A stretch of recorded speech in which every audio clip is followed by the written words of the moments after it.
بعد فوز توتنهام المدوي على السيتي وعودة جوكرس التهديف مع الارسنال وخطف ليفربول للمباراة وريمونتادا البارسا المعتادة. فانا جاي يا صديقي احرق لك الجولة الثالثة للدوريات الأوروبية. بس قبل ما نبدأ اعمل لايك الفيديو واشترك في القناة ويلا بينا نبدأ في حلقة التوقعات.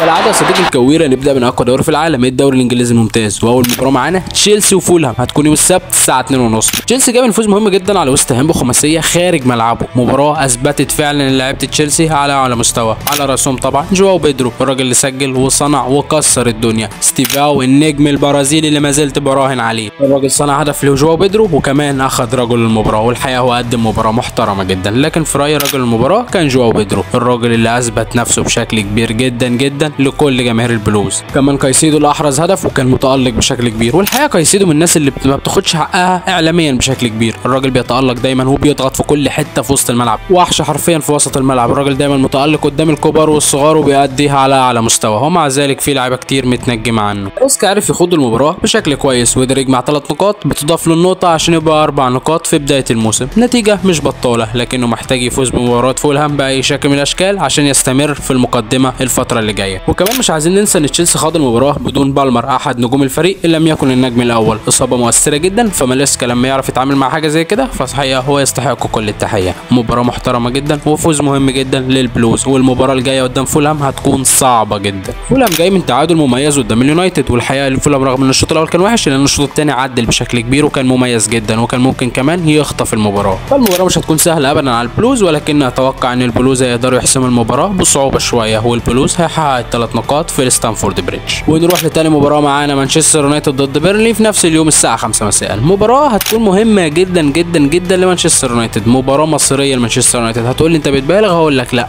مانشستر يونايتد جاي من خساره وتعادل، يعني نتائج سلبيه. صحيح عمل مباراه كويسه قدام الارسنال، صحيح كان ممكن يكسب فولهام، لكن خساره الكاس كانت كارثه بكل المقاييس، خساره كارثيه على كل الاصعده، فريق في الدرجه الرابعه بيهزم مانشستر يونايتد، مباراه اثرت جدا في نفسيه اموريم نفسه ومن قعدته ومن نظرته ومن مؤتمر الصحفي، فاليونايتد محتاج الفوز باي شكل من الاشكال لو ناوي يكون في مقدمه الجدول، هو مش شرط يكون في التوب 5، ممكن يكون في التوب 6 او التوب 7 على الاقل، لكن الحقيقه اي تعثر قدام بيرنلي فهتكون ضربه قاسيه جدا جدا قد تهدم مشروع اموريم ومانشستر يونايتد، خصوصا ان بيرنلي جاي من فوز بثنائيه على ساندرلاند، يعني المباراه مش هتكون سهله اطلاقا على مانشستر يونايتد، فلازم اللعيبه تسترجل وتقدم مباراه كويسه جدا ويكون فوز مقنع لكل جماهير مانشستر يونايتد. انا واثق جدا في اموريم ومتوقع انه يقدر يفوز بالمباراه بمنتهى البساطه، هو هيعمل ماتش كويس قدام بيرنلي، وكمان انا اتوقع ان هيكون نجم المباراه كونيا، فلو انت لعيب فانتزي ما تضيعوش من ايدك، كونيا هيكون مؤثر جدا في المباراه لانه احسن لاعب بيعرف يفك التكتلات الدفاعيه. نروح للمباراه اللي هتقام في نفس التوقيت، مباراه توتنهام وبورنموث، مباراه هتكون مميزه جدا لكل الناس الكويره، توتنهام جاي من فوزين متتاليين ب5 اهداف، 3 على بيرلي و2 على السيتي، فوز مدوي على مانشستر سيتي في الاتحاد، والحقيقه توتنهام بيعرف يتعامل كويس قوي مع السيتي في الاتحاد، فوز مهم بيأكد على مشروع توماس فرانك وعلى قوه توتنهام هذا الموسم، والحقيقه انا متوقع ان توتنهام مش هيقل عن توب 5 هذا الموسم، توتنهام فريق مميز جدا وتوماس فرانك من المدربين اللي انا بحبهم جدا، راجل بيلعب كوره وبيعتمد على الضغط العالي بشكل كبير، وكمان معاه وحش في نص الملعب، بيبي سار اللاعب اللي عمل مباراه ممتازه جدا قدام كل لاعيبه وسط مانشستر سيتي، اوقف كل مفاتيح لعب السيتي، الراجل كان مميز جدا، والحقيقه هو كان يستحق رجل المباراه بشكل كبير، الراجل ده برده من اللعيبه اللي مهدور حقها، وما اعرفش مشكله الاعلام مع لعيبه وسط الدوري الانجليزي، ليه مش متنجمين زي لعيبه وسط برشلونه والريال، الحقيقه امر غريب جدا، لكن في النهايه توتنهام عمل مباراه كبيره، توماس فرانك قاد المجموعه بشكل مميز جدا، فوز مهم، ريتشارلسون بيقدم موسم ممتاز جدا جدا لحد دلوقتي، وما فيش شك انه لو كمل كده هيكون هو مهاجم توتنهام الفتره اللي جايه طوال مشروع توماس فرانك. اما بورنموث فهو جاي من فوز على ولفرهامبتون بهدف نظيف، مباراه جيده من بورنموث، كمان قبلها كان عمل مباراه كويسه مع ليفربول، فبصراحه بورنموث فريق بيلعب كره كويسه، لكن واضح ان تاثير الدفاع لسه موجود بشكل كبير، الراجل غير طقم مدافعين كامل، فالحقيقه واضح ان التاثير لسه موجود، لكن اتوقع ان بورنموث لسه عنده قوه هجوميه كويسه جدا، سيمينيو لعيب مميز جدا، لكن انا متوقع ان توتنهام يقدر يخرج بالمباراه لبر الامان، خصوصا ان الراجل قوي دفاعيا، وانا اتوقع انه يقدر يخرج بالمباراه ويفوز على بورنموث رغم قوه فريق بورنموث. نروح لمباريات يوم الاحد، عندنا مباراه برايتون ومانشستر سيتي هتكون الساعه 4، مباراه مميزه لان السيتي بيعرف يلعب كويس قوي مع برايتون، والحقيقه هالاند بيكون متالق جدا قدامهم، معلومه ليك لو انت راجل فانتزاوي، ولكن اتوقع مانشستر سيتي يعرف يتعامل مع المباراه، خصوصا انه جاي من هزيمه قدام توتنهام ولازم يعوض المباراه باي شكل من الاشكال، يستاهل. السيتي بالنسبه له احد المرشحين للقب ولسه موجود كمرشح قوي على اللقب. كمان عمل مباراه جيده لكن اهدار الفرص كان واضح بشكل كبير. السيتي لسه موجود عنده لعيبه مميزه بشكل كبير، وكمان مرموش ما كانش في الفورمه فده اثر نوعا ما على مستوى الفريق. فودن كمان ما اشتغلش من البدايه فده كان واضح بعض التاثير السلبي. لكن السيتي ما زال فريق قوي وما زال تيجاني ريندرز في نص الملعب، ما تنساش الراجل ده عمل مباراه جيده على فكره رغم عدم تسجيله او صناعته. كمان هالاند لسه موجود وعدد كبير من لعيبه السيتي لسه موجوده وهتأدي بشكل كويس. كمان برايتون بادئ الموسم بشكل سلبي وجاي من هزيمه قدام ايفرتون بثنائيه وقبلها كان تعادل مع فولهام، فالحال لسه برايتون ما قدمش المستوى اللي احنا نقول عليه انه التوب ليفل، لكنه يبقى فريق كويس وهيقدم مباراه كويسه. لكن اتوقع ان المباراه هتميل اكتر لمانشستر سيتي والسيتي هيحقق 3 نقاط من المباراه. يا صديقي نروح لقمه الجوله هذا الاسبوع، مباراه ليفربول ضد الارسنال على ملعب الانفيلد يوم الاحد في 6:30 مساء. مباراه تكون مهمه جدا لسلوت وارتيتا، الاثنين في وجه بعض، الاثنين من المدربين مش مفضلين بالنسبه لي لكن الاثنين بيعرفوا يخطفوا الماتشات. يعني عندك سلوت خطف مباراه نيوكاسل رغم ان ليفربول كان وحش جدا في المباراه، الحقيقه ليفربول كان سيء جدا. نيوكاسل اكتسح المباراه في الشوط الاول وحتى في الشوط الثاني لما كان مطرود منه لاعب. الحقيقه كانت مباراه من اقل المباريات اللي تابعتها ليفربول الفتره الاخيره. عمري ما شفت ليفربول مستسلم بالشكل ده. ليفربول بيضغط بمنتهى البساطه، ما بيضغطش خالص، تقريبا ما بيضغطش،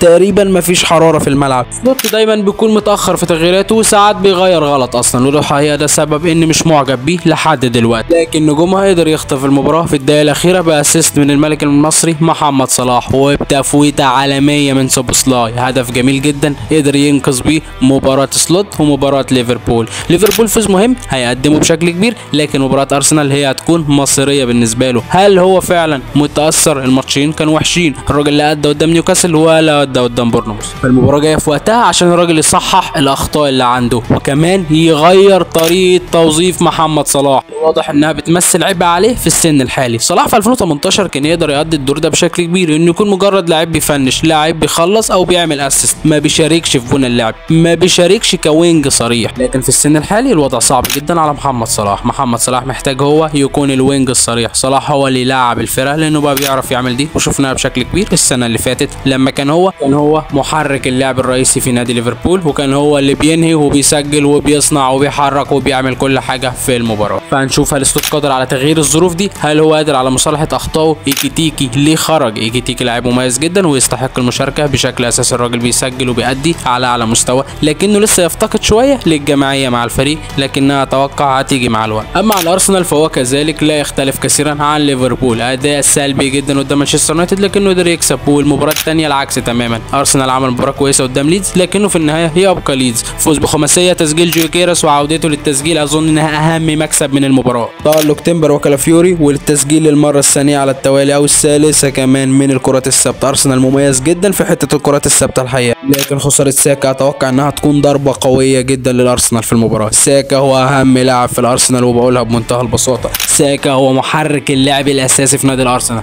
الصناعه والتسجيل دايما بيكون عن طريق ساكا او حتى البري اسيست. ساكا مميز جدا والحقيقه اصابه هتكون سلبيه جدا في المباراه. مش عارف بصراحه ارتيتا هيقدر يعوضه ازاي، لكن هنشوف ده خلال المباراه. كمان اصابه اوديجارد، الموضوع صعب جدا يا جماعه على الارسنال، مش اتنين من اهم مفاتيح اللعب في الفريق بيتصابوا قبل مباراه الموسم حرفيا. لكن الحقيقه الحاجه الايجابيه اللي لسه موجوده في نادي الارسنال هو المستوى الدفاعي اللي من الموسم اللي فات ارسنال هو اقوى دفاع في الدوري الانجليزي. بكل صراحه الموضوع بيتقال، ارسنال فريق دفاعي صلبي جدا، عنده لعيبه دفاعيه على اعلى مستوى، لكن لسه حته التطور الهجومي بتيجي مع الصفقات، ولكن الاصابات ده هتاثر في المباراه على المستوى الهجومي، لكن المستوى الدفاعي اتوقع ان الارسنال هيفضل محتفظ بيه خلال اللقاء. توقعات الشخصيه انها مش هتكون مباراه مليئه بالاهداف، وانها ممكن تخلص 1-1 او ليفربول يخطف هدف في النهايه وتبقى 2-1. ما تنساش يا صديقي تقول لنا رايك في الكومنتات، ونروح لمباريات الدوري الاسباني. والمباراه الاولى ريال مدريد وريال مايوركا يوم السبت الساعه 10:30 مساء. مباراه مهمه جدا للريال، الريال اللي حقق فوز بثلاثيه، فوز محترم، لعيبه ادت بشكل كويس، تشكيله كانت منطقيه بشكل كبير. ثنائيه امبابي بتاكد ان الراجل ده هو هيكون نجم الموسم في ريال مدريد وفي الدوري الاسباني، ومن عالم ممكن يكون هو صاحب البالون دور في نهايه الموسم. امبابي لعيب مميز جدا والحقيقه بيفنش دايما بطريقه محترمه جدا. الحقيقه اغرب ما في المباراه كان فينيسيوس جونيور، الراجل اللي نزل كسر الدنيا لكن بعد ما اتشتم من الجمهور. والراجل ده غريب، راجل غريب بشكل كبير، ضغط وتسجيل وابداع بشكل كبير بعد ما تتعرض للانتقادات. طب ليه قبلها فينيسيوس ما بيأديش بالشكل ده؟ الحقيقه ما عنديش اي تفسير، عقليه غريبه جدا، رغم انه ممكن يكون من اهم اللعيبه في الجيل الحالي لكنه بيمتلك عقليه سيئه جدا لا